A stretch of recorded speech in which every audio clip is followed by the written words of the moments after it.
Hello, thank you for joining us on Minds of Commercial Real Estate. Today we have Christian Faiz with Faiz and Co. Thanks, Cami. Great to be here. All right, Thanks for nice having to have me you. on the show.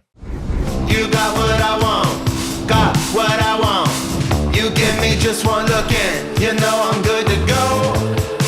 You know I'm good to go. All right, so we are YPO mates on the Century City chapter, and you've had quite a unique career from Australia, in the UK, what you've done, and now in the US. So give us a little bit of background. Yeah, sure. Well, like I say, thanks for having me on, and I love the setup here and what you're doing with the podcast. So I'm glad to be a part of it.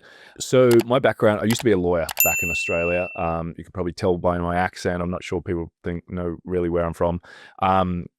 So I was a real estate and finance lawyer in Australia for a period of time, cut my teeth and got to learn the mortgage industry actually in Australia as a lawyer. So from that side of the table. And then I moved to the UK, back to the UK in 2008, which was like the worst time in the world. You know, everything's like the world's falling apart, and wanted to set up a short-term mortgage lending business, which I went about doing, and spent the better part of 15 years building that business. It's now a business called Lend Invest. It's one of the largest non-bank mortgage lenders in the UK. It's a very large-scaled business, not through all genius on my part. There's a great team there that runs the business, and it has backing from, all of the institutions from JP Morgan, HSBC, Citibank, and so on. So it's a great business. I built that through to YPO, and but actually through the course of building that business, we raised VC capital.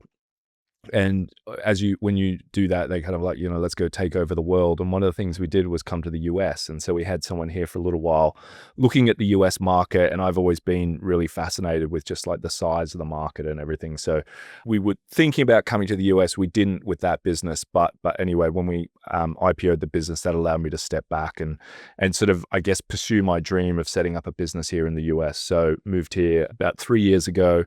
So an immigrant like yourself, and I know you've got an inspiring story like that as well, moved to the US and set up this business. So we're an investment firm, started initially with my own capital, but now we sort of have accredited investors invest into our fund.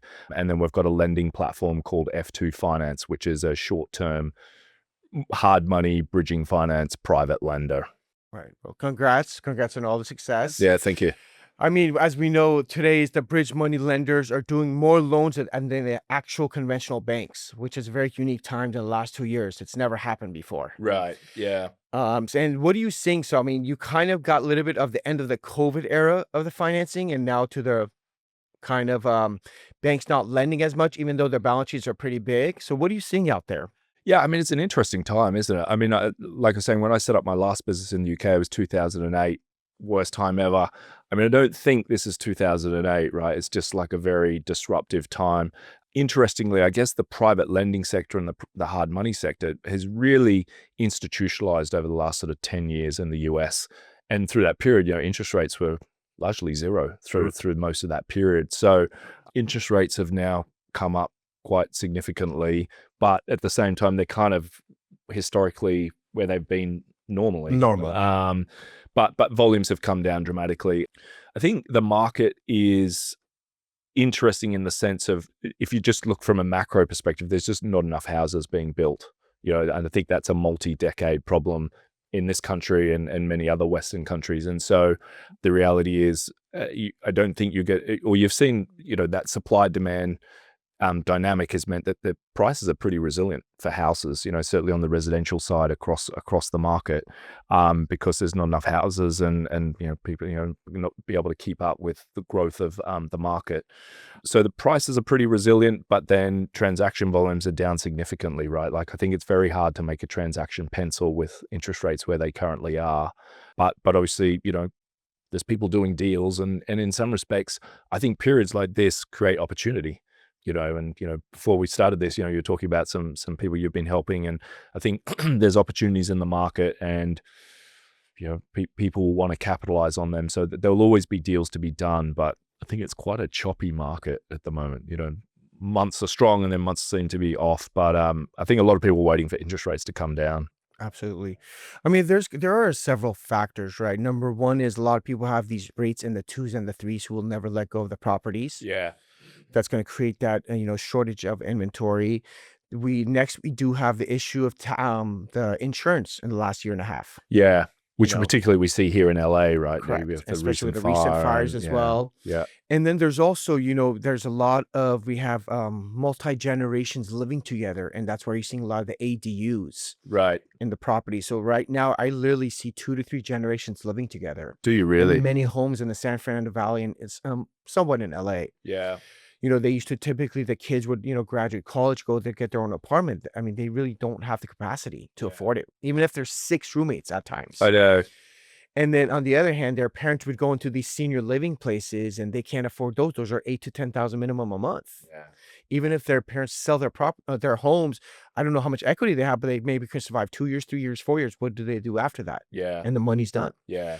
So you have all these different issues that are leading to this. Where is this going to end up? It's very hard to say. Yeah. Yeah. I was going to say, where does it go to? I mean, I think certainly there's a whole generation that probably just won't become homeowners. And this whole aspirational thing where everyone just sort of your family, your home is your castle, and that's kind of like the ultimate dream for people. I think in some respects that is realistically out of reach for a lot of people, and actually maybe it's not the best investment for them anyway. The younger generation are more transient. They sort of work remotely, or they like to travel, or kind of like maybe don't have the same aspirations, or just can't realistically have the same aspirations in some respects. But even on those, I've talked to a lot of the younger generation who are transient, right? So, and then they tell me, like, let's say 4 years ago, my rent was 2,800, 3,000. Now it's 4,500. Yeah, their I know. So salaries haven't that's really not the increased that solution much. either. Yeah, That kind of Yeah. gets tough. yeah, And I find those people actually are still going to live back with their parents, even at a Yeah. little bit 27, 28, not necessarily right after college. yeah. And there are a lot of them, to be honest or not, when they come to my office, they're like, we're looking forward to living with our parents, and when our parents pass away, to live in the same house. Wow. Yeah, right. This is how it used to be back in the day, right? 50, 60 years ago or something. I think we're kind of shifting to that, and it's all due to the restrictions amount of money being made. Yeah, yeah, And the balance sheets of the ultra rich are obviously getting bigger. The banks do have a lot of money in there, on the balance sheets, but they're not giving it out as easily. And the higher echelon have money, but the middle class and the lower end are the ones getting hurt. yeah. And a core problem with that is the supply, right? So they need to sort of do better to deregulate, make building houses easier, and sort of all that sort of stuff. And hopefully, when interest rates come down, it sort of will add to that sort of affordability and so on. But I think you have got a confluence of factors that just going to continue to make it a sort of an interesting shifting Right. market. And on the other side, a lot of people are going to be driving a lot more. 2, 3, 4 hours. I have a client that drives almost 5 hours a day. No way. Yeah, 2.5 each way. Wow. So yeah. that puts a lot of stress on the family. They don't see their parents as much. So that those also, lead to other issues. Yeah. But then maybe you get autonomous driving and things like that. So maybe Hopefully eases that will be pain, key. But Yeah, we need Elon Musk to help us on that. yeah, aspect. exactly. I mean, driving 5 hours a day would be a nightmare for me. I just couldn't imagine that. Yeah, it makes you grow old very fast. Yeah. You Yeah. know? Yeah. How would you compare, now that you've been in the States in the last 3 years, let's say, compared to where you started and how things were going, and in 2004, how things were, and what are you seeing 2005 kind of leading to? For me, it's been an education. Like the UK, the markets that I've operated in before are very different to the US market. I think, for me, you come to the US market, you're inspired by the size of the market. It's like, wow, there's such a big opportunity. You've only got to get a small fraction of it and you can create a really big business. And even with sort of, well, maybe because in some respects, volumes having been down considerably, it's a very competitive market. It's a very sophisticated market. When you come to the US, you have to have your A game on, otherwise you'll get ripped up. And I can see how that, I've seen people sort of come to the US or sort of try and expand their businesses to the US and haven't had success with it, because I think you have to be more than 100% all in to make a success here. In terms of where the market's going this year, I feel like last year everyone was kind of like saying, what was it, survive to 25? Now we get to 25 and people are probably still trying to survive in some respects of the market. But I think, look, with the tariffs and everything that's going on, it's obviously a very volatile period. At some stage, interest rates will start to come down. I think they probably will stay higher for longer than what a lot of people think. And I'm always fascinated, I don't know how you see it, but in our market, we deal with very entrepreneurial borrowers. They're probably optimistic or overly optimistic in many respects. As a broad generalization, think that rates are coming down tomorrow, sort of thing, or next week, or the next Fed decision is definitely rates are coming down, and they're going to come down quicker than what probably is going to be the case. So I think they'll probably be longer than what sort of our customer base wants, but they are going to come down. And I think when they start to come down, that will be a positive signal for, at least for sentiment, for people to start sort of taking risk again and sort of, capitalizing on market opportunities. Right. Now, tell us about your underwriting process. If you get like a new file, how fast can you close your underwriting? What is the typical client that you're looking for to lend to? Yeah, so we're super quick. I mean, we're a true balance sheet lender, and I think we sit in an interesting place. So again, when I came to the US and you look at the market here, I was quite fascinated by a lot of hard money lenders. It's very institutionalized, and a lot of the players get, there's like 5,000 plus hard money lenders in the US, but 4,500 of them get their money from the same institutions or same sort of group. And as a result, they all have the same product sheet. They all literally look the same LTV requirements, FICO requirements, don't lend to foreign nationals, only lend in certain postcodes, or won't lend in certain postcodes. And so for us, I didn't want to set up a business that was like that. That didn't make any sense. So we have, raised capital. We've got an open-ended fund that have accredited investors invest. A large part of my sort of network from Europe of European investors that I know have seeded that fund. And so we have alternative capital. So we truly are a balance sheet lender. It's fully discretionary capital. And it's common sense lending. So if it's a good transaction and a good borrower, we can move very quickly. We have done a transaction as quick as 36 hours. With titles open, we're taking a signed appraisal, ready to go. But on average, it's more like 7 to 10 days. And the underwriting we'll do is, a head of underwriting comes from a bank. We like to say, certainly, on the investor side, that we do everything that a bank does in terms of we will get an independent appraisal, we'll get internal photos, we'll do all the sort of assessment of the asset. We'll FICO score the borrower and look at the underwriting sort of underlying sort of credit worthiness of the individuals involved. But it's business purpose lending, and we want to be a flexible funding partner for a borrower that is kind of an entrepreneur and transacting regularly in the market. And then I think at the other extreme, we're different to like a family office where, some of those, we were talking about some of those family office sort of lenders that can be really aggressive, but can be really expensive. And they're probably looking at the asset like they can own it, loan to own. We're not that. We want to be cycling the capital and lend to the borrowers, again and again, multiple times a year, and sort of form long-term relationships with them. So hopefully we can be sort of a suitable funding partner for property entrepreneurs. We do focus on residential property and smaller balance stuff. So our average loan is less than $1 million, but, we've got discretionary capital. And if the transaction makes sense, we can be there and we can be really quick. Very nice. Now, will you vest into a personal name or does it always have to be into an LLC? LLC. Yeah. I mean, technically we can, and actually we have lent to individuals in the past, but increasingly it just kind of like, we want to be really clear on it's for business purposes. Obviously lending to an LLC doesn't get us all of the way there, depending on the state, but it's certainly helpful. Kind of a border. Yeah, exactly. Like it's a good checkbox for us to have. Got it. Yeah. What else would you like the viewers to know? About your company? What are you looking at? What is there? Your volume size is typically around 1 to 2 million, as you mentioned. Yeah, per loan. And yeah. what about per person? What is your aggregate? Yeah, so that's a good question. So it's a little bit more than that. At the moment, we're probably only about 3 or 4 million per borrower in terms of like overall exposure. So we're limiting that. As we get more capital, we'll be able to sort of expand that. Like I say, our capital is open-ended and we've got good momentum with that. I mean, we're providing investors with a good return and it's all secured by first lien and stuff. So we expect over time we'll be able to be maybe a little bit more aggressive with our exposure, but I think bring us a deal is what I would say.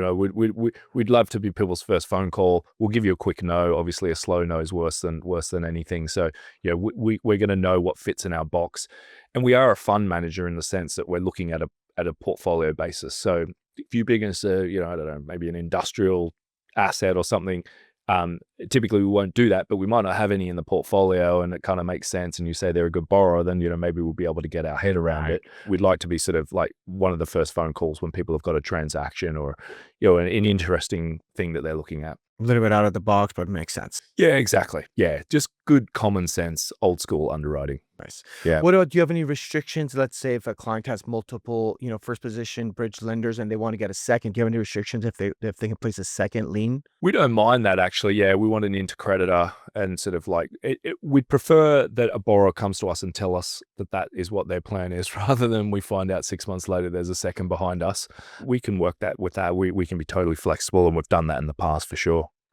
So you guys don't have restrictions, but if they're faithful and they tell you up front, you guys would rather know up front. Yeah, exactly. And we can work with them. I mean, look, ideally we'd be able to give them all of the capital that they need, but obviously we're not that aggressive with LTVs and maybe they've got sort of like quasi equity partners that want to sit in second or whatever it may be. But yeah, but we can get our heads around that sort of stuff. Yeah. Awesome. And then finally, what are you seeing in restricting in the insurance aspect of your deals? Insurance is interesting. I mean, so we're predominantly doing small balance residential, and we've started tracking insurance, and we can see that the cost of insurance has gone up with the lending that we do. We can see obviously the statistics where it has gone up dramatically, but we don't really lend against like the big house in the Palisades or in Bel Air or, north of Sunset in LA. So we haven't really seen many borrowers. We do a lot in Florida though, which obviously has its own sort of issues. We haven't seen any deals fall over because they can't get insurance, which obviously, empirically here, lots of people in LA that have that problem. And so that's not really the market we play in. So we can see insurance costs going up. It is getting more difficult, but at the same time, it's kind of a cost of doing business. I don't know, but it seems like a problem that has to be sorted out. From a macro perspective, it's causing all sorts of problems, right? I mean, you're probably closer to the real issues that borrowers are seeing. Mainly California, Florida are the two states with the biggest issues at this point. Yeah. I mean, so what are people doing? It's a lot of California Fair Plan. Yeah. Both on the residential and commercial side. Yeah. But it's not enough, right? It's not enough. You have to get a supplemental to it, a DIC, what they call it. Yeah.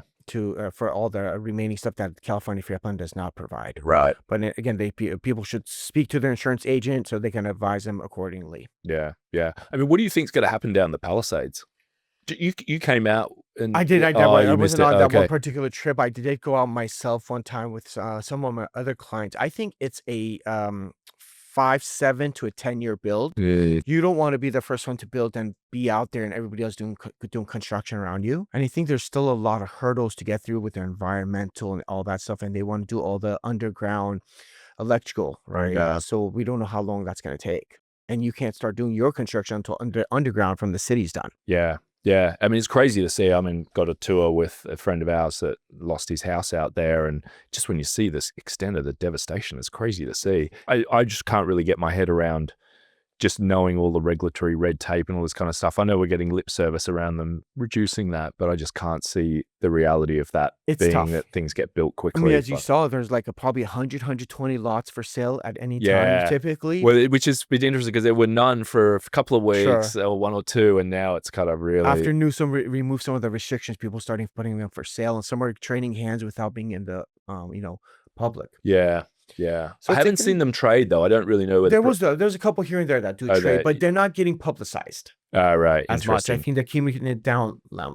Yeah. Again, it's hard to make it pencil up if you don't know how long you're going to have to hold that asset. 7 to 10 years. What the cost of building is. I mean, it's not for everybody. Bet. It's not for the average Joe. Yeah. And even I think a lot of the higher echelon people who still would like to be there want to buy 2 lots next to each other. Is like, do I just park my money 7 years? Right. Or do I, do something else and then come back even paying a higher price? I would have made more money. It's very hard to say. And a lot more certainty in terms of how things are going to pan out. I mean, I assume they will make a success of it with everything. Rick Caruso and everyone's he's a big help right now, guys. And he's trying to open up his center in February 26th. He's got to get that open, right? But will people go? I mean, I think people will probably want to support it for a period of time, won't they? But long term, it's very hard to say. Those memories and everything. Yeah, and the memories and stuff. Yeah. Right. Yeah. All right. Well, thank you, Christian. Thank you for being on the show, for all the amazing information, and look forward to having you on the show again. Awesome. Thanks for having me on. Thank you for watching. If you enjoyed this episode, please give us a thumbs up, subscribe, share any questions or comments in the comments below, and follow us on social media. I look forward to seeing you next time. Let's get together. Let's get to having some fun. Let's do whatever.